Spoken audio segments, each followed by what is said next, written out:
च शुभं भूयात्, सफलं च शुभं भूयात्। बहुत बहुत शुभकामनाएं मुनि जी, जन्मदिन की। खूब खूब धन्यवाद और धन्यवाद, अभिनंदन। हाँ। बस आप लोगों आप सब आते हैं और हमें बल मिलता है, आयु मिलती है, ऊर्जा मिलती है, अच्छा काम मिलता है। उत्साह तो आपका है। नहीं, हम तो केवल 2 वायर ज्वाइन कर देते हैं, बाकी चला जी और आप सब है। मैं तो केवल अपना अनुभव से वर्षों से तो मैं जोड़ देता हूँ, बाकी काम आप करते हैं।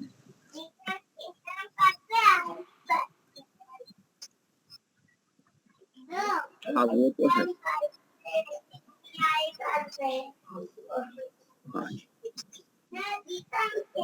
हाँ हाँ, उसको बुलाना है, नहीं आए तो क्या करना है, आपातकाल में क्या करना है, ये अच्छा है। आनंद आता है, आनंद आता है, काम करने में आनंद आता है, खर्च करने में आनंद आता है, पैसा खर्चने में भी आनंद आता है। और ये पागल हुए बिना कुछ नहीं होता, पागल होना पड़ता है कि चलो बहुत भविष्य में क्या होगा, बहुत अधिक सोचोगे ना तो वर्तमान बिगड़ जाएगा।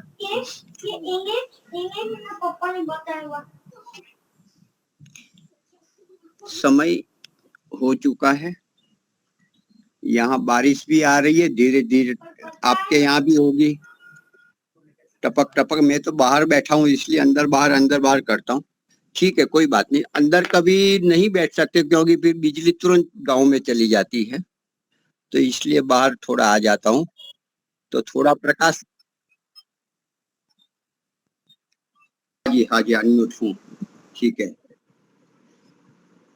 तो कक्षा का प्रारंभ करते हैं। ओम सहनाव भवतु, सहनौ भुनक्तु, सह वीर्यं करवावहै, तेजस्विनावधीतमस्तु मा विद्विषावहै। ओम शांति शांति शांति। सबको सादर नमस्ते जी, सर्वेभ्यो नमः, नमो नमः। आप सभी का वैदिक प्रज्ञा व्याख्यान माला में हार्दिक स्वागत है। बहुत सारे जुड़ रहे हैं, तो प्रथम हम भजन लेंगे। भजन के लिए कोई तैयार हो? है तुम्हारा हमारा, तुम्हारा हमारा, वही सच्चा मीत है। तुम्हारा हमारा, तुम्हारा हमारा, परम कृपालो दीन दयालु, सबका पालनहारा, कोई सच्चा मीत है हमारा, तुम्हारा, तुम्हारा हमारा।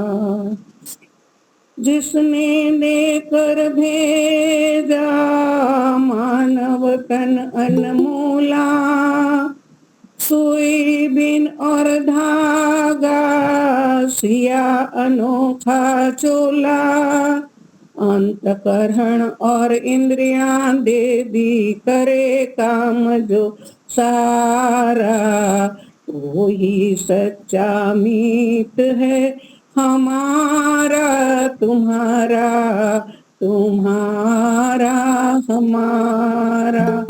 परम कृपालु दीन दयालु, सबका पालनहारा, वही सच्चा मीत है हमारा, तुम्हारा, तुम्हारा हमारा। दुनिया के सब प्राणी उसी से भोजन पाते, मगर चढ़े भंडारे कभी नजर न आते। राजा रंक धनी और निर्धन सबका वही सहारा, वही सच्चा मीत है हमारा तुम्हारा, तुम्हारा हमारा। परम कृपालु दीन दयालु सबका पालनहारा, वही सच्चा मीत है हमारा तुम्हारा, तुम्हारा हमारा। जो है घट घटवासी कर्म नियंता स्वामी, अजर अमर अविनाशी पूर्ण ब्रह्म प्रकाशी। मधुर शरण में जाकर उनकी हो जाए भव पारा, वही सच्चा मीत है हमारा तुम्हारा, तुम्हारा हमारा। परम कृपालु दीन दयालु सबका पालनहारा, वही सच्चा मीत है हमारा तुम्हारा, तुम्हारा हमारा। सादर नमस्ते, धन्यवाद मुनि। और योगेश्वरी माता जी, अन्य कोई लेना चाहते हो? नहीं तो योगेश्वरी माता जी, नए कोई व्यक्ति आप ले लीजिए। योगेश्वरी माता जी वैदिक व्याख्यान मैंने देखा तो मैं तो वीडियो ना तो पेड़ व्याख्यान माला में आप वीडियो ना तो पेड़।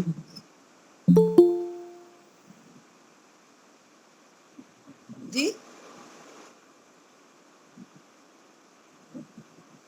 जी हाँ, अभी जितने भी सदस्य अभी यहाँ पर एकत्र हैं, हम सभी मिलकर संस्कृत में मुनि जी का जन्मदिन है आज, हम वो सभी बोलेंगे मेरे साथ में। शुभ जन्मदिनं तोभ्यं, शुभ जन्मदिनं तोभ्यं, शुभ जन्मदिनं तव हे मुनिजी, सफलं च शुभं भूयात्, सफलं च शुभं भूयात्। शुभ जन्मदिनं तोभ्यं, शुभ जन्मदिनं तोभ्यं, शुभ जन्मदिनं तव हे मुनिजी, सफलं च शुभं भूयात्, सफलं च शुभं भूयात्। हम सभी की ओर से मुनि जी को बहुत बहुत जन्मदिन की शुभकामनाएं। मुनि जी इतना बड़ा कार्य कर रहे हैं, हम सभी उनकी वजह से ही यहाँ पर एकत्र होते हैं। वो बहुत ही अच्छा कार्य कर रहे हैं, तभी हम सब यहाँ पर मिल पा रहे हैं। उनको ईश्वर अच्छा स्वास्थ्य दे, लंबी उम्र दे। हमारी बहुत बहुत शुभकामनाएं। खूब खूब धन्यवाद। बहुत बहुत शुभकामनाएं मुनि जी आपको। हाँ जी, हाँ जी, बहुत धन्यवाद, सभी को धन्यवाद। मुनि जी आपको वास्तव में तो ये प्रक्रिया तो अपने उदेश पांडे जी स्वामी प्रज्ञानंद से प्रारंभ हुई। कांतिबाई पटेल है, दीपालिका जी आप है, और 2-3 बहनें थी, उनसे यह प्रारंभ हुआ। तो उनको भी धन्यवाद और स्मरण करते हैं। ठीक है, तो दोनों का भजन हो गया, तो अभी मैं अपना वक्तव्य प्रारंभ करता हूँ। ओम योगे योगे तवस्तरम वाजे वाजे हवामहे, सखाय इंद्रमूतये,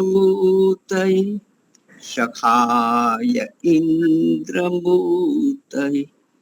ओम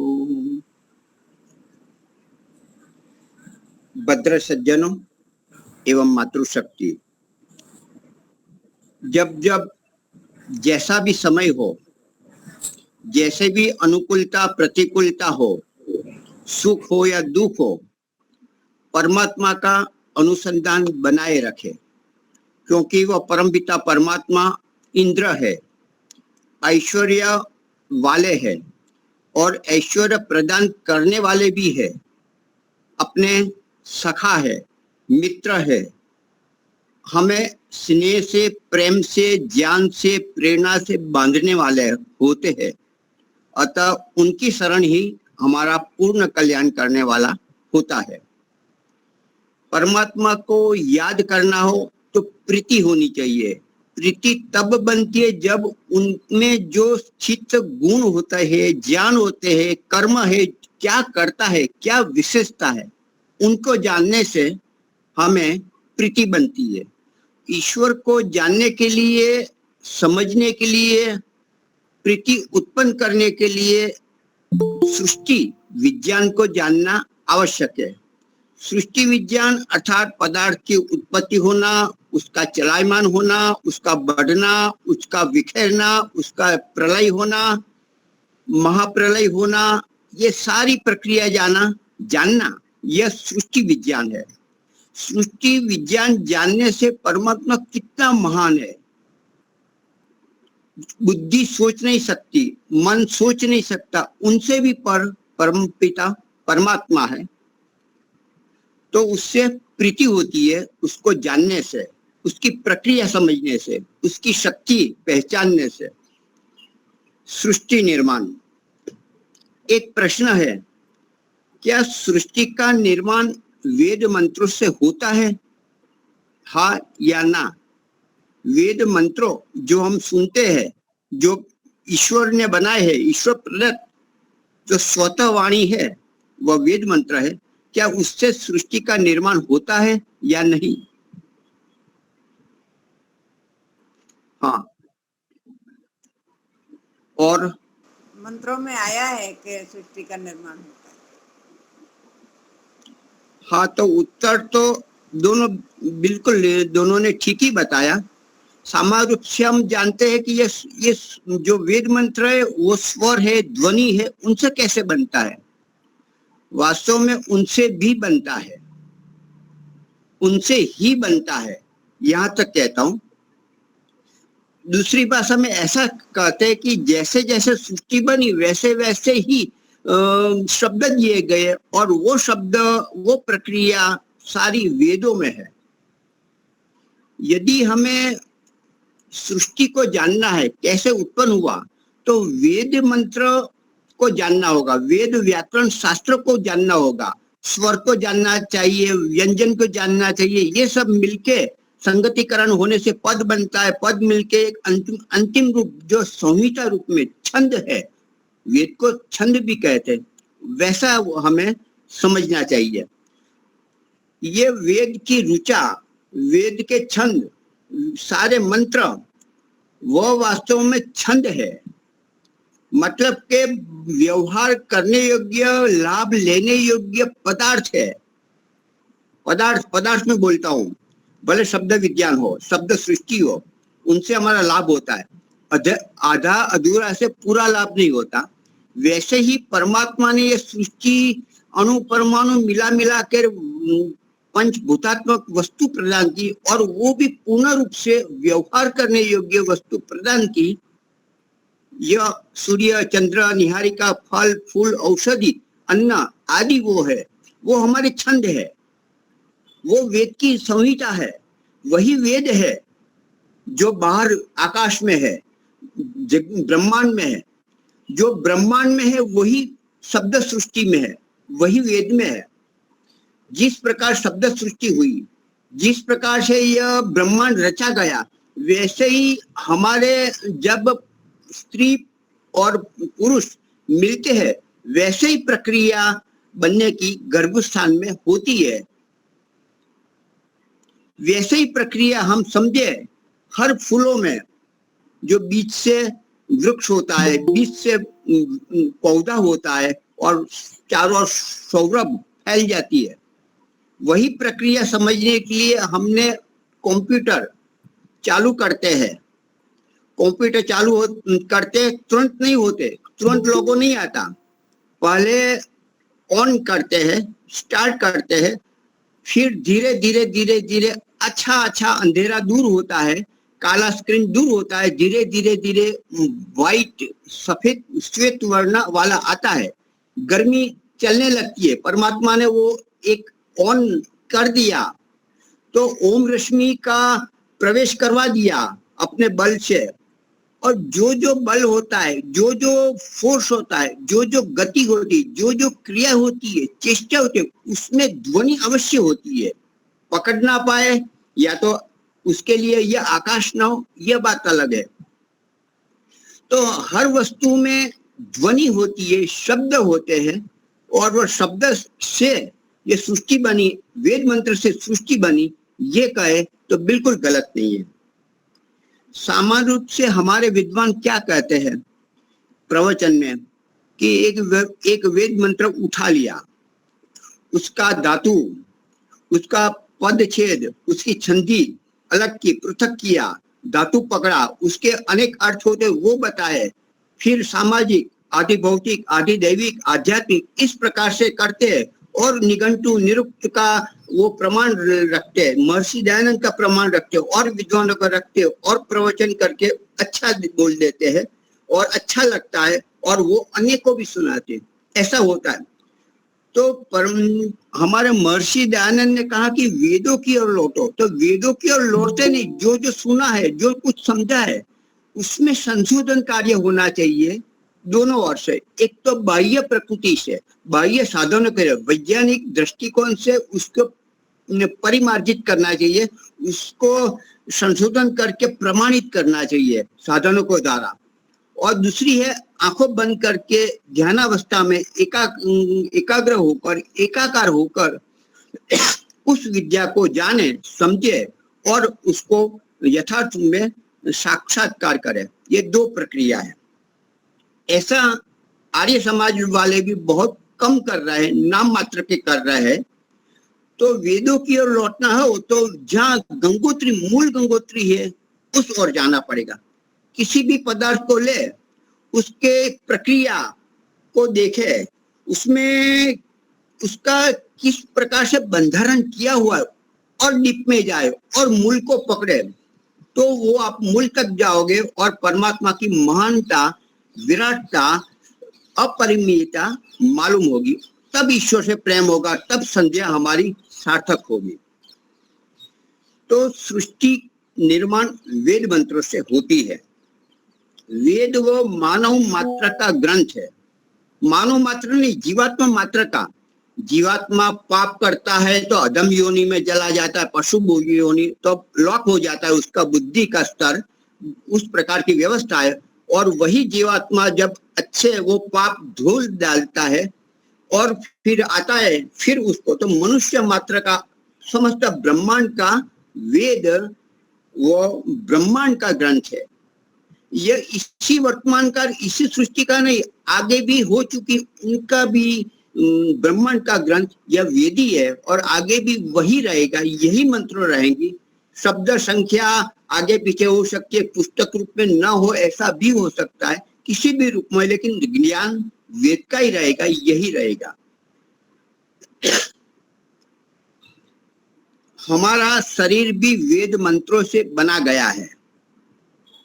जिस प्रकार से वेद मंत्रों से सृष्टि की रचना हुई, वैसे ही वेद मंत्रों से हमारे शरीर की रचना हुई है, गर्भ काल से अभी तक। और अभी भी वेद मंत्रों से हमारा चयाचय, पाचन क्रिया, सारी की सारी क्रिया वही होती है। तो ये हम समझते हैं। तो मंत्र छंद को कहते हैं। मंत्र अर्थात छंद, वेद एक ही बात है। छंद शास्त्र हम नहीं जानते, उन पर संशोधन नहीं करते।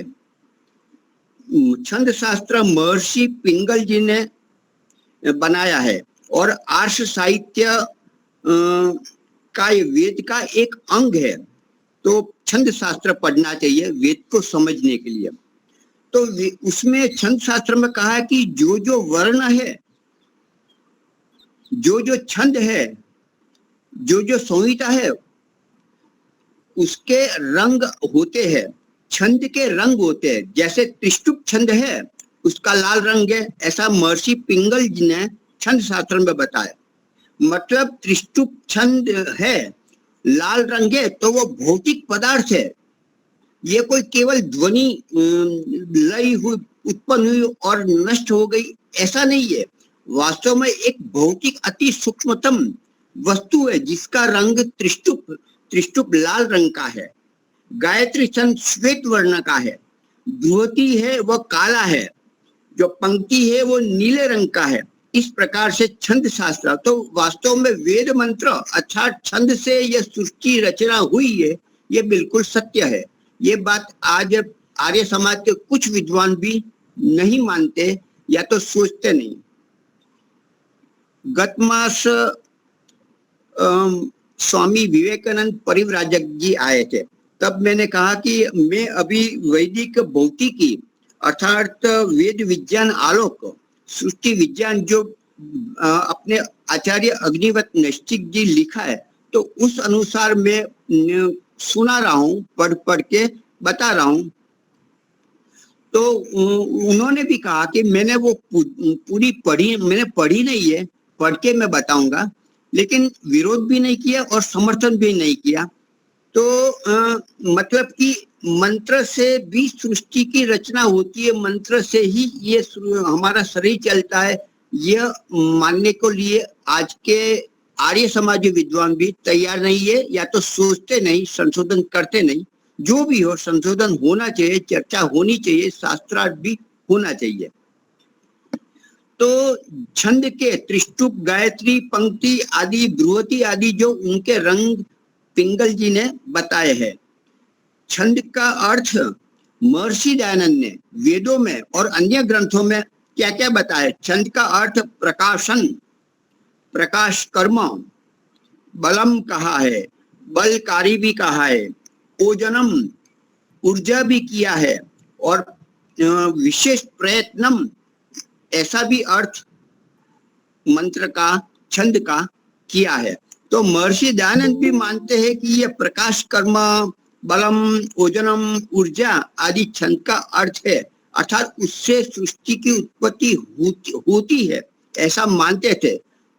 स्वामी जी सब कुछ नहीं कर सके, समय कम पड़ा, जी नहीं सके, हमने उनको हटा दिया। हमारे लोगों ने उसको पूरा जीवन 100 से भी अधिक जी सकते थे, लेकिन उनको मार डाला गया, हटा दिया गया। तो जो दिया है वो हित रूप में है, संकेत मात्र में, संकेत लेकर हम उनसे डीप में जाना चाहिए। उसका बंधारण, उसकी विशेषता, वैज्ञानिकता हमें प्रमाणित करनी चाहिए और उससे आगे बढ़ना चाहिए। हमारे विद्वान क्या करते हैं कि महर्षि दयानंद का ग्रंथ लिया, अपने महाभारत गीता का कुछ ले लिया, वाल्मीकि रामायण ले लिया, और अब 18 पुराण तो नहीं लिए, लेकिन ये सब ये विद्वान लिए। लेकिन जो महर्षि दयानंद ने कहा कि मैं जब यदि कपिल, कणाद, पाणिनि, पिंगल, भारद्वाज, जैमिनी आदि के काल में यदि मैं होता तो मेरी गणना एक सामान्य स्तर के विद्वान शायद होता, गिनती होती। तो वो खुद से भी बड़े जैमिनी को मानते थे, व्यास महर्षि को मानते थे, विश्वामित्र को मानते थे, शंकर को मानते थे, ब्रह्मा विष्णु महेश को भी मानते थे। लेकिन हम चर्चा ब्रह्मा के विषय में नहीं करते, विष्णु के विषय में नहीं करते, शिव के विषय में नहीं करते। तो ये भी संशोधन वास्तव में महर्षि दयानंद मानते थे, तो उन पर भी संशोधन करना चाहिए। वो हमारे देव नहीं है, केवल उसके शिव यदि कल्याणकारी, शिव यदि लाभ देने वाले, शिव अर्थात हमारा हमेशा रक्षा करने वाले, ऐसा ही मानकर हम हट जाते हैं। लेकिन उन्होंने जो जो ग्रंथ रचे हैं, जो जो साधना की, उस पर भी संशोधन करना चाहिए, क्योंकि वो सामान्य लोग नहीं थे। महर्षि दयानंद से ऊपर जो कपिल, कणाद, पाणिनि, पिंगल आदि ऋषि थे और उनसे भी बड़े ब्रह्मा, विष्णु और महेश थे, उनको भी हम निग्लेक्ट नहीं कर सकते, उन पर संशोधन होने चाहिए। तो वैदिक मंत्र से, छंदों से भी सृष्टि की रचना होती है, ये शरीर की भी रचना होती है और आज भी उसी से चल रही है। स्वामी जी ने, महर्षि दयानंद ने, वैदिक पद नित्य है, जो आकाश में भरे पड़े है, समस्त ब्रह्मांड में वह एक रस रूप में भरे पड़े हुए है, ऐसा महर्षि दयानंद ने लिखा है। वैदिक पद नित्य है जो आकाश में भरे पड़े हैं, मतलब ऐसे सूक्ष्म तत्व है जो भौतिक है और एक रस भरे पड़े हुए। तो वो वेद मंत्र वास्तव में केवल ध्वनि नहीं है, वह वस्तु भी है, जिससे वह छंद है, वह ऊर्जा है, वह एक बल है, वह एक प्रकाश कर्मा है, वह ओज है, वह प्रयत्न विशेष है, ये भी मानना पड़ेगा। और इसी प्रकार वो संकेत कर रहे हैं कि वैदिक पद नित्य है, उससे सृष्टि का निर्माण होता है।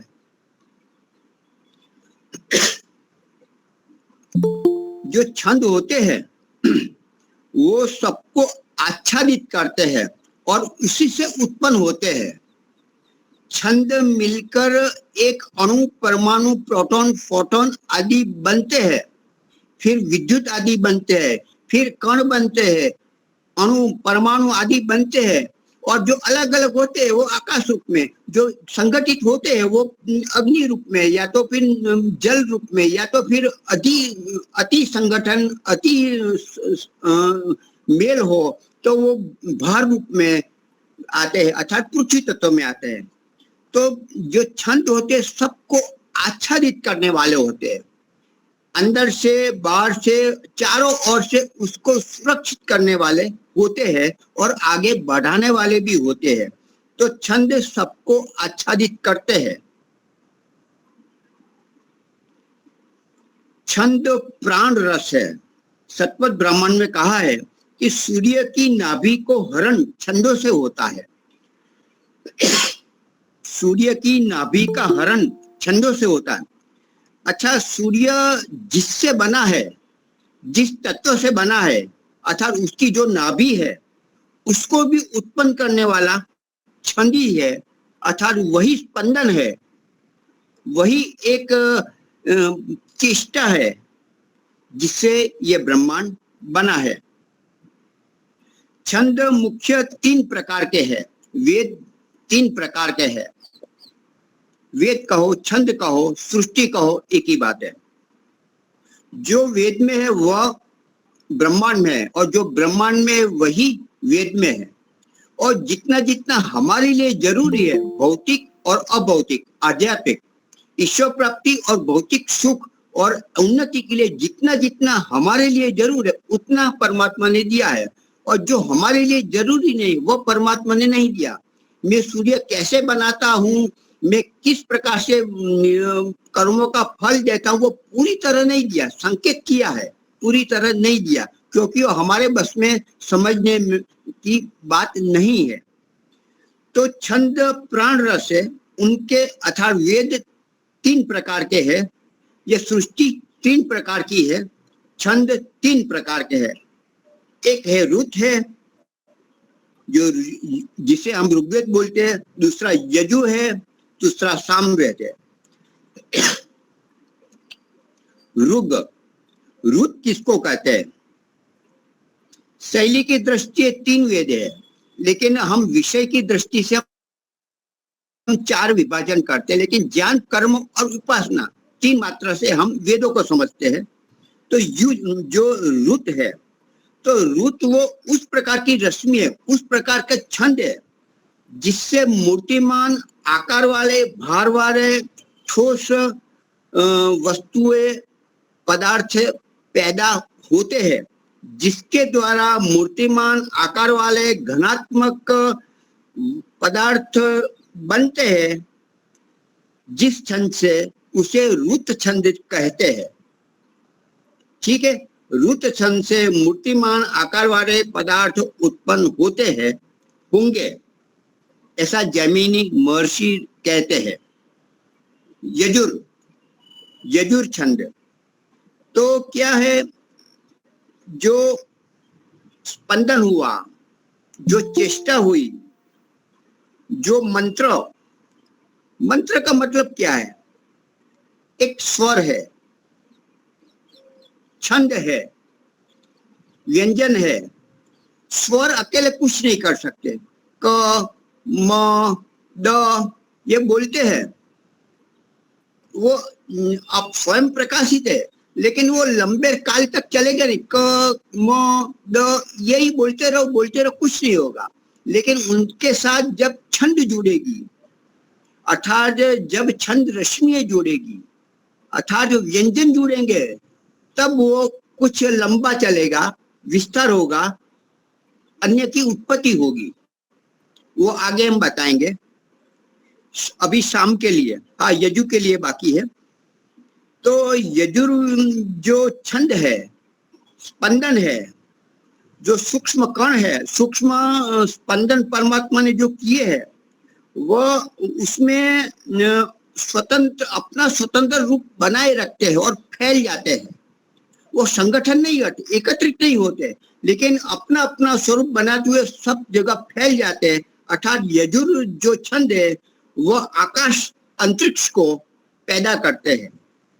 यजुर छंद अंतरिक्ष को, आकाश को पैदा करने वाले होते हैं, क्योंकि वो अपने स्वतंत्र रूप बनाए हुए चारों ओर संगठन नहीं होते, फैल जाते हैं, विस्तृत हो जाते हैं, गतिमान हो जाते हैं। तो याजुसी छंद से ये सृष्टि का निर्माण भी होता है, आकाश का, अवकाश का निर्माण होता है। अभी शाम छंद वह सूर्य के किरण की अंदर जो तेज होता है, जो प्रकाश होते है, जो ऊर्जा होती है, उनका जो मूल होता है, उनका जो नाभि होता है, वो रश्मि रूप में होती है। उससे ही यह प्रकाश, ऊर्जा, गर्मी आदि बनता है। तो उसे शाम कहते हैं।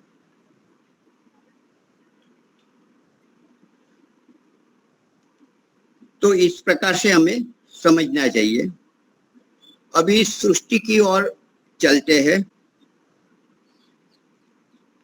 जब कुछ नहीं था, गहन अंधकार था, नहीं सूर्य, नहीं तारे, नहीं सितारे, नहीं वृक्ष वनस्पति, कुछ भी नहीं, तब भी कुछ ऐसा था जो अप्रगट था, होते हुए भी जान में, अनुभव में नहीं आ रहे थे। तो क्या था? कुछ भी नहीं था, ना सदा सिन्नो, कुछ भी नहीं था, ऐसा नहीं था।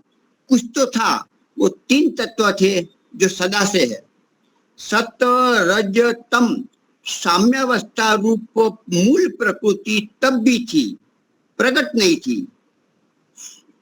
वह निष्क्रिय अवस्था में थी, साम्य अवस्था में थी।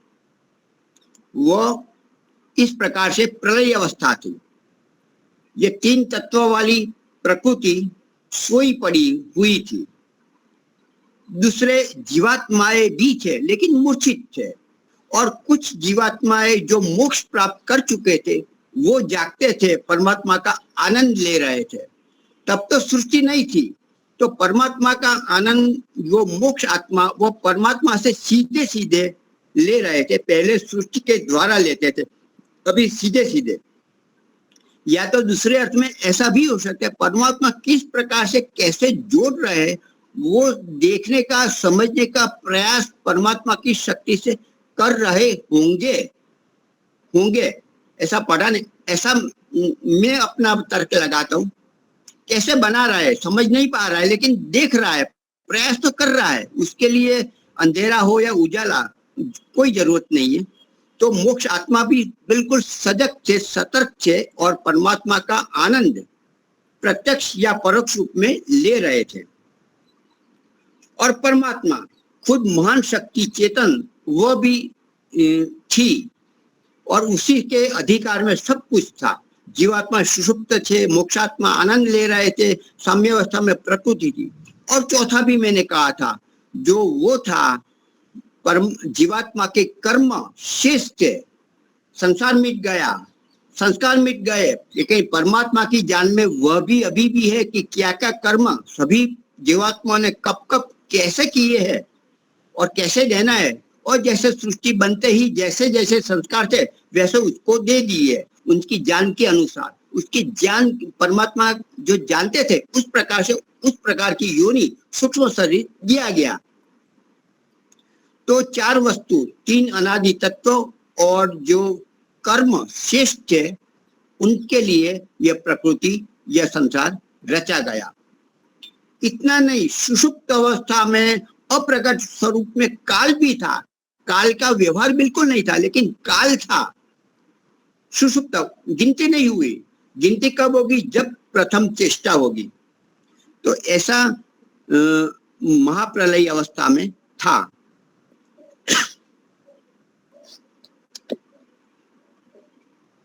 तो क्या फिर से बोलिए? नहीं, पहले नहीं, कुछ भी नहीं था, बिल्कुल अप्रकट था, कुछ नहीं था। जैसे स्क्रीन बिल्कुल काला होता है ना, जब तक ऑन नहीं होगा ना तब तक कुछ नहीं होगा। नहीं, अक्षर रश्मि बोल सकते हैं आप, लेकिन वो प्रकट रूप में अभी वही मैं आज आगे बता रहा हूँ। अभी परमात्मा ने सहज स्वभाव से इक्षण किया कि मैं जीवात्माओं का कल्याण करूं। करना नहीं होता है, वो तो करते ही है। सदाए उनके मन में वही होता है कि मैं हर जीवात्माओं का कल्याण करूं, और जो कल्याण उनके कर्म जो शेष है फल देने के लिए उनके लिए मैं ब्रह्मांड या सृष्टि पैदा करूं, उत्पन्न करूं। और जिसको मोक्ष लेने के लिए सामर्थ्यवान है, सामर्थ बढ़ाने चाहते वो सामर्थ बढ़ाकर वो मोक्ष प्राप्त करे और मेरा आनंद प्राप्त करे, वो भी सहज उनकी कामना थी। तो परमात्मा ने इक्षण किया। इक्षण करते ही पहला जो स्पंदन किया, पहली जो चेष्टा की, अर्थात जो साम्यावस्था प्रकृति, उसमें अव्यवस्था अर्थात उनका अनियमित साम्यावस्था को भंग किया। तब ओम रश्मि द्वारा वह स्पंदन किया। उसको वाक भी बोलते हैं। अपनी वाक द्वारा जब परा ओम था, ओम रश्मि के द्वारा सबसे पहला ओम रश्मि स्पंदन किया, ऑन किया। हमने टीवी को ऑन कर दिया। ऑन किया तो पहले तो सफेद धीरे धीरे आता है, गर्म होता है। फिर तो पहले परा ओम में परमात्मा का ज्ञान था, चेष्टा की। फिर कुछ दिखाई नहीं देता, अप्रगट रूप में सब संचरण होने लगता है, ओम रश्मि। फिर आगे जाते हैं तो महत आता है, फिर अहंकार आता है। तो महत अहंकार क्या है? फिर अहंकार के बाद मनस तत्व आता है। मनस तत्व अर्थात हमारे कंप्यूटर में जब लोगो आने लगते हैं ना, लोगो, तब मालूम, हाँ अभी हम व्यवहार कर सकते हैं। अभी हम छंद को उत्पन्न करेंगे, स्वर को उत्पन्न करेंगे, दोनों का मिश्रण करेंगे, फिर हम शब्द, वाक्य, गीत सुनेंगे, आदि सब क्रिया होने लगे। जब पश्चंती मनस तत्व में आएगा तब पश्चंती रूप धारण करता है और पश्चंती रूप में वो प्रकट होने लगता है। व्यवहार योग्य सब नहीं होता, लेकिन प्रक्रिया होने लगती है, प्रक्रिया सतत। और वह प्रक्रिया ऐसी होने लगती है जिसको आज नहीं तो भविष्य में कोई विज्ञान बढ़ेगा तो उस पश्चंती वाक को पकड़ के हम जान सकते हैं, ऐसा हो सकता है। परावाणी को नहीं पकड़ सकते, लेकिन पश्चंती वाणी मनस तत्व के बाद मनस तत्व से हम उनको शायद जान सकते हैं। विज्ञान वहां तक पहुंच सकता है क्योंकि वो भौतिक तत्व है, अत्यंत सूक्ष्मतम होते हुए भी वो भौतिक तत्व है।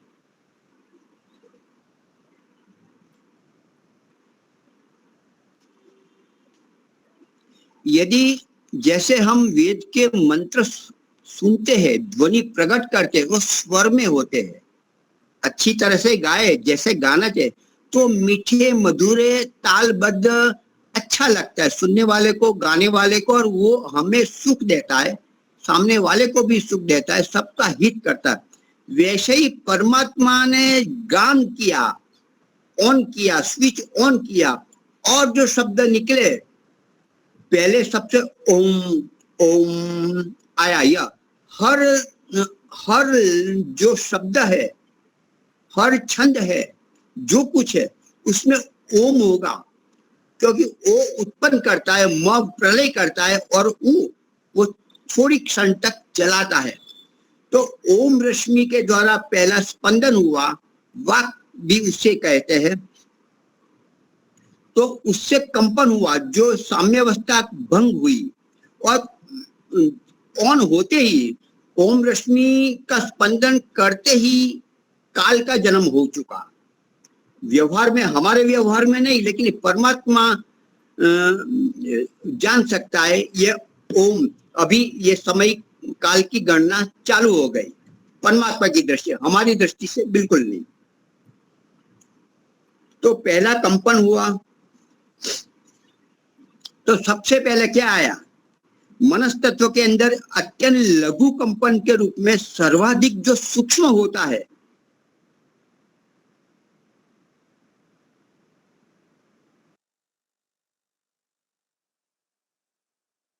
और वैसे ही लघु रश्मि स्वयं प्रकाशित होती है, और जो क्रियाशील होने के लिए अन्य व्यंजनों की आवश्यकता नहीं होती, वह स्वर है, वह स्वर छंद है। अ, क, म, उसे कोई छंद की जरूरत नहीं, वो अपने आप में प्रकाशित है। वो लेकिन जो छंद होते हैं वो हलंत होते हैं, वो खोड़े होते हैं, उसको स्वर की जरूरत होती है। वो अपने आप अकेली नहीं चल सकती, वह नारी स्वरूप है, छंद नारी स्वरूप है, और जो स्वर है वो पुरुष प्रधान है, पुरुष स्वरूप है, स्वयं प्रकाशित है। लेकिन स्वयं प्रकाशित होते हुए भी वो क्रियाशील होते हैं, लेकिन लंबे समय तक वो नहीं चल सकते। लंबे समय तक चलने के लिए व्यंजनों की जरूरत है। हम अ, म, द बोलते रहे, लेकिन जब तक व्यंजन नहीं जुड़ेगा तब तक कुछ शब्द नहीं बनेंगे, तब तक पद नहीं बनेंगे, तब तक छंद नहीं बनेंगे, संहिता नहीं बनेगी। इसी प्रकार से ये सृष्टि है। तो स्वर है, स्वयं प्रकाशित होते हैं, क्रियाशील होने के लिए छंदों की आवश्यकता नहीं होती, लेकिन वो निरंतर लंबी दूरी तक गतिमान नहीं कर पाते। अभी व्यंजन छंद है, उनकी बात करते हैं, व्यंजन। तो ये अव्यक्त सूक्ष्मतम अवयव से महत्त्व का ही रूप होता है, जो सदैव स्वरों के साथ संयुक्त होकर गतिशील हो जाते हैं। छंद अपने आप जी नहीं सकते, उनको सहारा स्वर का लेना पड़ता है, अ का, म का लेना पड़ता है। जब दोनों मिलते हैं तब वो गतिशील करते हैं। गतिशील होने के बाद वो जनह बनती है, जनह छंद बनती, अन्य स्पंदन को पैदा करते हैं। स्वर अकेला हो, स्वर छंद अकेला हो तो कुछ पैदा नहीं होगा, चलेगा भी नहीं, आयु दीर्घ नहीं होगी। लेकिन व्यंजन के साथ मिलके वो लंबे काल तक चलता है, और अन्य स्पंदनों को, तरंगों को, लहर को पैदा करते हैं। अन्य तत्व भविष्य में वो बनेंगे, तत्व का मतलब अणु बनेंगे, परमाणु बनेंगे, फिर उससे पदार्थ बनेंगे। तो स्वर छंद है, स्वतंत्र है, स्वयं प्रकाशित है, उसे व्यंजनों की आवश्यकता है, लेकिन आगे बढ़ने के लिए, दूरी तक जाने के लिए व्यंजन की आवश्यकता होती है। यह व्याकरण शास्त्र ही पढ़ रहा है दूसरी भाषा में। और व्यंजन वह है जो स्वरों के साथ संयुक्त होकर वो शांत होती है, वो शीतल होती है, लेकिन वो आकर्षण करती है, वो सबको आकर्षित, स्वर को आकर्षित करती है। तो महत और अहंकार में सूक्ष्मतम स्फोट रूप में उत्पन्न व्यंजन जो एक स्थान पर उत्पन्न होकर रह जाता है, ये हम छोड़ते हैं, आगे मैं समझाता हूं। जब व्यंजन किसी स्वर रूपी सूक्ष्म कंपन के साथ मिलने पर गति, बल और प्रकाश अव्यक्त रूप में प्रकट हो जाते हैं। वो दिखाई नहीं देता, प्रारंभ है, वो अव्यक्त रूप में गति, बल और प्रकाश को उत्पन्न करने वाले होते हैं और उससे युक्त हो जाते हैं, जो भविष्य में गति, बल और प्रकाश मिलेगा। अभी आगे ओम मूल जो अ वत्ता उ वत्ता म, अ और उ स्वर है और म है जो व्यंजन है, व्यंजन रश्मि है, अ स्वर है, स्वर छंद है, उ पर स्वर छंद है, स्वतंत्र है, और म है जो व्यंजन है, जो हलंत है, जो स्त्री स्वरूपा है। म व्यंजन अकेले कुछ नहीं कर सकते, लेकिन उनको आगे बढ़ने के लिए अ के साथ जोड़ना पड़ेगा, तो अम होगा, अम रश्मि पैदा हो गई, अ और म हलंत मिला तो अम, म हलंत और अ मिला तो म हो गया, तो ये रश्मि उत्पन्न होती है। म और स्वर दोनों मिल गए तो म छंद रश्मि बड़ी रश्मि बनी। म अकेली नहीं चल सकती, नहीं जी सकती, लेकिन वो आकर्षित करती अ को, तो अम हो गया, म हो गया, फिर म के साथ उ लगा दिए तो मु हो गया, फिर ई लगा दे तो मी हो गया। इस प्रकार से नई नई रश्मि जुड़ती जाती है, नई नई उत्पन्न होती है और आगे बढ़ती जाती है, और फिर उनसे अणु परमाणु आदि भविष्य में होने वाले हैं। और जो स्वर और स्वर मिले, अ और उ मिले तो ओ हो गए, ओ तो हो गए, लेकिन वो भी लंबे काम नहीं, उनको भी साथ में छंद के साथ मिलना होगा, तो वो आगे बढ़ेंगे। आगे बढ़ने के बाद और छंदों को और रश्मियों को उत्पन्न करेंगे, आकर्षण बढ़ाएंगे, तेज लाएंगे, बल लाएंगे, प्रकाश लाएंगे, गति लाएंगे, ये सारी क्रिया होने वाली है। तो सबसे पहले ओम रश्मि है जो सर्वाधिक व्यापक बल है, गति है, जो परमात्मा ने प्रारंभ में चेष्टा करके प्रकट की, लेकिन हमारे लिए अप्रगट्य है, दिखाई नहीं देता। जैसे स्क्रीन में कुछ नहीं जैसा है दिखाई देता, काला है, थोड़ा थोड़ा सफेद हो रहा है, लोगो नहीं दिखा रहा है, कुछ नहीं दिखा, चित्र नहीं, रंग भी नहीं, कुछ भी नहीं, वो परावस्था है। जब लोगो आने लगे तब महत्व आ गया। जब गर्भ में स्थिर हो गया, 6 दिन के बाद मालूम पड़ा हाँ कुछ गर्भ स्थिर हो गया है, ऐसा स्त्री जान सकती है, जान लेती है, अनुभव में आने लगता है। तो वो अभी जो परा था वो पश्चंती रूप हुआ, अभी वो धीरे धीरे वो अन्य छंद रश्मियां स्वर आदि अंदर भी मिलते रहेंगे, दूसरी पैदा करते जाएंगे, और धीरे धीरे अणु परमाणु मिलके शरीर की रचना करेंगे। जिस प्रकार से ये परमात्मा ये ब्रह्मांड की रचना की, जिस प्रकार से यह वेद रूपी जो सृष्टि की रचना परमात्मा ने की है।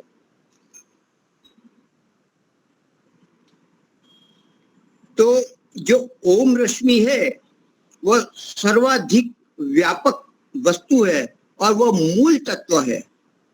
उसी से शब्द सृष्टि है, उसी से यह हमारा शरीर चलता है और उत्पन्न हुआ है, उसी से ये सारी प्रकृति चल रही है। तो ओम रश्मि सभी रश्मियों का बीज रूप है, सभी रश्मियों का बीज रूप ओम है। जिसको भी तोड़ेंगे मूल आएगा, ओम रश्मि ही आएगा। विज्ञान कितना भी संशोधन कर ले और अंतिम जो भौतिक तत्व है वो आएगा, तो अंत में ओम रश्मि तक आएगा, उनसे आगे जा नहीं सकते, क्योंकि उससे उनके आगे कुछ है ही नहीं। सभी प्राण एवं छंद रश्मियां इसी ओम रश्मि से उत्पन्न होती है। प्राण रश्मि अर्थात पुरुष प्रधान, छंद रश्मि अर्थात स्त्री स्वभाव वाली, प्राण अर्थात स्वयं प्रकाशित, छंद रश्मि अर्थात अन्य को आकर्षित करके स्वर छंद को आगे बढ़ाने वाली, आगे खींचने वाली, आयु देने वाली, अन्य जननी देने वाली होती है, दोनों मिलकर। तो छंद रश्मि जो ओम रश्मि सबका बीज रूप है, उसी से प्राण और छंद रश्मियां उत्पन्न होती है और प्रेरित भी होती है। यह ओम रश्मि मनस तत्व को स्पंदित करके सभी प्रकार की पदार्थों को उत्पन्न करते हैं। आगे चलते हैं, यह बात समझ में आ गई होगी, आगे बता दिया है। मनस तत्व में यह पश्चंती अवस्था में विद्यमान होती है और यह महत काल में वो परावस्था में, महत और अहंकार में परावस्था में होती है। अर्थात मनस तत्व में जब आती है तब पश्चंती अवस्था आ जाती है। ये मैंने समझा लिया है। आगे बढ़ते हैं, समय तो बहुत जल्दी 4 मिनट ही है, अभी आगे बढ़ते हैं।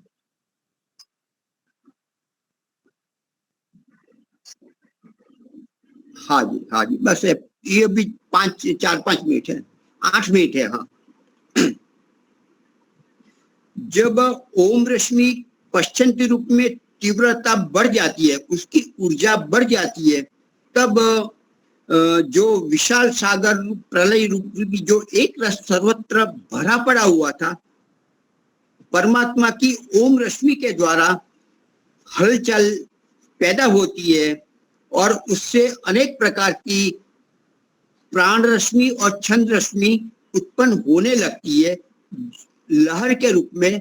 लेकिन वो हमारे का मतलब वो समझ में भी ना आए और देख नहीं सकते, उस प्रकार की अत्यंत सूक्ष्मतम होती है ये लहरें। तो उसमें दिखा है 4 प्रकार है। मूल छंद रश्मियां उत्पन्न होती है, प्राथमिक प्राण रश्मियां उत्पन्न होती है, मास और ऋतु रश्मियां उत्पन्न होती है और अन्य छंद और मरुत रश्मियां उत्पन्न होती है। ये हम आगे बताएंगे। अभी मूल छंद रश्मियां, उस पर जाते हैं। उसमें व्याहुति रश्मियां होती है।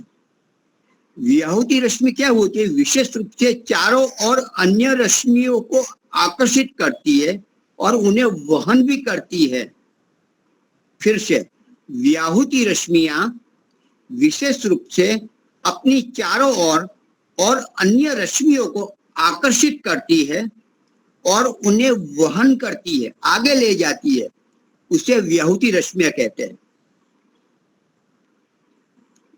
प्राथमिक छंद रश्मियों में सर्वप्रथम 7 व्याहुति उत्पन्न होती है, जो मनस तत्व में उत्पन्न होती है। तो सबसे पहली व्याहुति रश्मियां में जो उत्पन्न होती है वो बुहु है। बुहु उत्पन्न होती है। उत्पन्न होगा मतलब स्वर भी मिला और छंद भी मिला, दोनों रश्मि मिली तभी ये बुहु शब्द। बुहु कब बनता है? ब और उ, वो दोनों मिले तब बना, 2 रश्मि जुड़ी तब बुहु बना। तो ओम छंद रश्मि के पश्चंती रूप की उत्पत्ति के तुरंत पश्चात इस व्याहुति रश्मि की उत्पत्ति होती है। बुहु रश्मि की उत्पत्ति होती है। वो भविष्य में क्या बनाएगा? वो पृथ्वी तत्व बनाएगा। अप्रकाशित कणों वाले जो घन स्वरूप है, पृथ्वी तत्व है, ठोस है, उसकी उत्पत्ति अणु परमाणु के रूप में होगी। बुहु, दूसरी भाषा में उसे रुक भी बोलते हैं। बुहु अर्थात रुक। रुक के विषय में हमने चर्चा कर ली आगे इसी में। तो रुक कहो, बुहु कहो, एक ही बात है। तो ये पृथ्वी तत्व अप्रकाशित कणों की उत्पत्ति होने लग इसी सूक्ष्म तरंग के द्वारा, रश्मियों के द्वारा। यह जो बुहु है, जो अप्रकाशित कणों को पैदा करने वाली है, वो अपने साथ संगत करने में वो संगत होती है, अन्य को संगत करती है, अपने आप में जोड़ देती है और बाधक रश्मियों को निश्चित करती है और अपनी क्रियाओं को निर्बाध बनाती है। जो बुहु है, जिससे अप्रकाशित कण अर्थात पृथ्वी तत्व बनने वाले हैं, वो आगे औरों को संगत करती है और अन्य जो निश्चित है, रोकने वाली है, ऐसी तरंगों को, ऐसे छंदों को वो रोकती है और अपनी क्रिया को निर्बाध आगे चलाती है। वह बुहु छंद है। बुहु व्याहुति रूपी छंद है। अभी बुवः 7 प्रकार के बुहु, बुवः, स्व, बुवः। भुवः मनस तत्व में जो स्पंदन उत्पन्न हुआ ओम के द्वारा, तो भुवः वह कालांतर में आकाश तत्व अर्थात यजु रश्मि, यजु नामक संज्ञक से रश्मि उत्पन्न करेगी और वो अवकाश को पैदा करेगी। फिर से भुवः जो व्याहुति रश्मियां है वो स्वर और व्यंजन मिलकर भुवः बना। पहले भू था, अभी भुवः है। वो अवकाश को उत्पन्न करने वाला, वो अपने आप में स्वतंत्र होती हुए चारों ओर फैलेगा, विस्तृत होने वाला है, जिससे आकाश बनेगा, वह भुवः है। दूसरी भाषा में यजु छंद है, यजु नामक व्याहुति रश्मियां है, ऐसा बोल सकते हैं। तीसरा स्वः बना है, तो ओम रश्मि के द्वारा प्राण रश्मि भी मिली, छंद भी रश्मि मिला, स्वर भी मिला, छंद भी मिला और स्वः बना, दोनों मिले और तीसरा स्वः नाम की व्याहुति उत्पन्न हो गई। तो ओम रश्मि के द्वारा मनस तत्व में स्पंदन हुआ और कालांतर में शाम रश्मियां प्रकाश अणु को पैदा करने वाले, फोटोन को पैदा करने वाले की यह महती भूमिका बनाने वाली होती है, जिससे प्रकाश अणु बनता है, जिसमें सूर्य की नाभि बनती है, वह स्वर रश्मि है, स्वः रश्मि है। वह भी प्राण और छंद मिलके ही वह स्वः बना है। ओम रश्मि स्पंदित हुई, प्राण रश्मि हुई, छंद रश्मि दोनों मिले, स्वः बना। स्वः बन के वह भविष्य में प्रकाश अणु बनाने वाला है, फोटोन बनाने वाला है, सूर्य की नाभि बनाने वाला है। उससे गति होगी, प्रकाश होगी, ऊर्जा होगी, विद्युत आएगी, ये सब उसी से आगे कारण बनने वाले हैं। स्वः। अभी आगे मह। यह सूक्ष्म रश्मि जो मह है, व्याहुति रश्मि है, अन्य व्याहुति रश्मियों को परस्पर संयुक्त करने में अपनी भूमिका बनाती है। यह रश्मि अन्य रश्मियों को परस्पर संयुक्त करने में योगदान देने वाली होती है। वह पैदा मह छंद व्याहुति रश्मि होती है। अर्थात मह नाम की व्याहुति रश्मियां जो उत्पन्न हो गई, स्वर और व्यंजन छंद रश्मि मिलकर वो औरों को संयुक्त करेगी, संयुक्त करने में अपना महत्व का योगदान करने वाली है, अन्य को उत्पन्न करने वाली है। वह मह है, महान है, विराट बनाने वाली है। फिर जनः व्याहुति रश्मि। यह रश्मि अन्य रश्मियों में सर्वतः उत्पन्न होकर उन्हें संगत करके अन्य छंद रश्मियों को उत्पन्न, जन अन्य को जन्म देने वाली है। जन का मतलब जन्म देने वाली, जननी बनेगी। यह जो जनः नाम की प्राण रश्मि और छंद रश्मि मिलके जो जनः नाम की एक स्पंदन हुआ, एक तरंगे बनाई, एक प्रकार की चेष्टा से यह उत्पन्न हुआ जन व्याहुति रश्मि, उससे आगे वो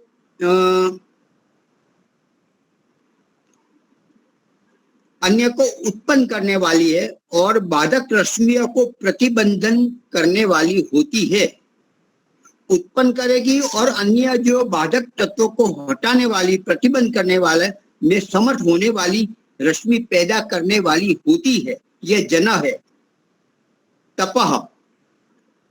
तप या व्याहुति रश्मि ऐसी है जो स्वर और छंद दोनों प्रकार से मिलके यह तपः जो छंद बना है, रश्मि बना है, वो व्याहुति रश्मियों के पृष्ठभाग और किनारों पर स्थित होकर वो पीछे पृष्ठभाग में और किनारों में रहकर बहिर्भागों में व्याप्त और संगत होकर उनकी रक्षा करता है।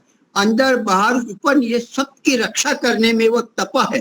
सबको अपने तप से, अपने सामर्थ्य से सबको धारण करते हैं, अंदर से, बाहर से, ऊपर से, सभी ओर से। इस प्रकार की व्याहुति बनाते हैं बनाने वाले हैं। यह तपा नाम की व्याहुति रश्मि है। अंत में अंतिम बार सत्यम, सत्यम यह रश्मि है सभी रश्मियों के साथ संगत और पूर्ण व्याप्त होकर उन्हें आधार बनाती है। सत्यम सबका आधार, सारी सृष्टि किस पर टिकी है? सत्य पर। तो यह रश्मि सभी रश्मियों के साथ संगत और पूर्ण व्याप्त होकर सबको आधार प्रदान करती हुई और बहिर्भागों में वह स्थित होती है। सत्यम बाहर के भागों में स्थित होती है, सबका आधार बनती है, सबको धारण करती है, रक्षित करती है। तो हमने भू भुव स्व मह जन तप सत्यम ये 7 व्याहुति की चर्चा की। आगे हम प्राथमिक प्राण रश्मि, सूत्रात्मक वायु, फिर धनंजय प्राण आएगा, प्राण के भी विभाग आएंगे, प्राण अपान समान, ये सब रश्मि आई है, उसी पर आगे हम चर्चा करेंगे। समय भी हो चुका है तो यहाँ पर रोकते हैं, अपना वक्तव्य में विराम देता हूँ। कठिन पड़ा होगा लेकिन कठिन वस्तु भी अच्छी हो, लाभकारी हो तो हमें लेनी चाहिए, दृढ़ता से धारण करके समझने का प्रयास करना चाहिए। मुनि जी, ये आप विज्ञान आलोक पुस्तक पढ़ रहे हैं, कौन सी पुस्तक से बता रहे हैं? वैदिक भौतिकी विज्ञान अग्निव्रत जी है, नैष्टिक जी की पुस्तक। नैष्टिक, हाँ, ये 700-800 रुपये की है। ये तो संक्षिप्त रूप है, उसके शिष्य ने लिखी है। मूल ग्रंथ तो 20,000 रुपये का है जो वानप्रस्थ में दिया गया है। ये गाइड रूप में है। 7-8 साल पहले मेरे बेटे ने लिया है, जो अभी 20,000 का है, तब 18,000 का आया था। हाँ हाँ हाँ, ठीक है, बिल्कुल पुस्तक है। और इनका जो पहला कार्यक्रम था भीनमाल में, जहाँ जब इन्होंने पहला रखा था, तब हम गए थे वहां पर। हाँ हाँ, उस समय जो उनका जो शिष्य है उसने पूरा ये हमें करके दिखाया था, उसके ऊपर लाइटिंग और ये ऐत्रेय ब्राह्मण महर्षि ऐत्रेय है, ब्राह्मण ग्रंथ उसके आधार पर है, अपने आप नहीं आधार लिया है, और वो संशोधन करते ही होंगे, उस आधार पर ही बोल रहा है। तो इस प्रकार से इसका विरोध भी थोड़ा हो रहा है, हो सकता है, क्योंकि ऐसी मान्यता किसी ने सुनी नहीं कि वेद मंत्रों से भी सृष्टि की रचना होती है। वास्तव में वही है, नामकरण को, बिग बैंग की थ्योरी को उन्होंने चुनौती दी है। हाँ बिल्कुल बिल्कुल, वो बिग बैंग ये सब आ गया, मैं आगे चर्चा में कर लिया है। बिग बैंग ऐसा विस्फोट हो गया, ऐसा कुछ नहीं, बिल्कुल बुद्धिजम्य, सुरम्य, तालबद्ध, अत्यंत आनंद से उसको समझे, आनंद आएगा, बोरिंग नहीं होंगे। अपना मस्तिष्क तैयार नहीं है वो बात अलग है, लेकिन परमात्मा की हर रचना को जानने में आनंद ही आनंद आता, उत्साह आएगा, आयु बढ़ेगी आपकी।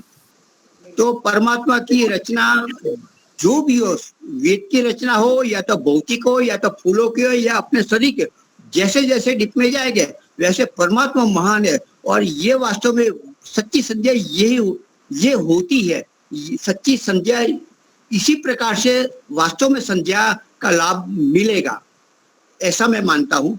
तो दोनों ओर जाना चाहिए, विज्ञान की दृष्टि में जाए और साधना की दृष्टि में भी जाए, साधन से भी जाए और साधना से भी जाए, तो परमात्मा समझ में आए। साधन और साधना दोनों जरूरी है, दो में से एक तो करना ही पड़ेगा। ठीक है, हाँ जी।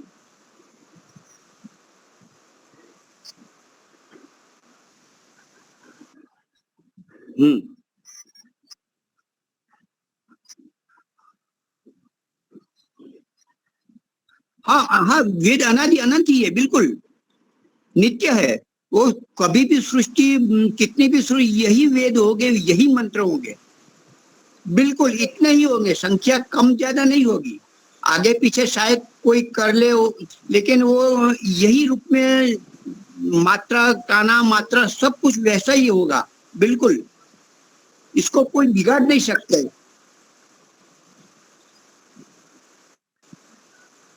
हाँ, वेद नित्य है, बिल्कुल वेद नित्य है, उसकी कभी उत्पत्ति होती नहीं, वो परमात्मा के परावाणी में हमेशा स्थिर रहता है, उसमें बिगाड़ आपका प्रश्न ही नहीं। जब जब सृष्टि बनेगी वेद ही दिया जाएगा। वेद तो ईश्वरीय ज्ञान है और वो कभी समाप्त नहीं वो होता। नित्य है, बिल्कुल अनादि है, अनंत है, नित्य है, शाश्वत है। उसकी कभी उत्पत्ति नहीं होती, नाश भी नहीं होता। वेद ज्ञान सार्वकालिक, सार्वभौमिक, हर युगों में यही होगा, बिल्कुल। और यही प्रक्रिया अपनानी पड़ेगी। कोई योग के द्वारा, साधना के द्वारा ही जान सकते हैं, विज्ञान के द्वारा भी समझ सकते हैं, वो अंतिम तक नहीं पहुंच सकते। जहां तक पहुंच भौतिक की है वहां तक पहुंच सकते हैं। सत्रतम शायद मनस्तत्व तक पहुंच सकते हैं, लेकिन पराम तक नहीं पहुंच सकते, क्योंकि वो मस्तिष्क में रहती है। हाँ, कोई शांति पाठ आप कोई करवा लीजिए। ओम द्यौ शांतिरंतरिक्षं शांति पृथिवी शांतिरापः शांतिरोषधयः शांतिः वनस्पतयः शांतिर्विश्वे देवा शांतिर्ब्रह्म शांतिः सर्वं शांति शांतिरेव शांति सामा शांतिरेधि। ओम शांति शांति शांति।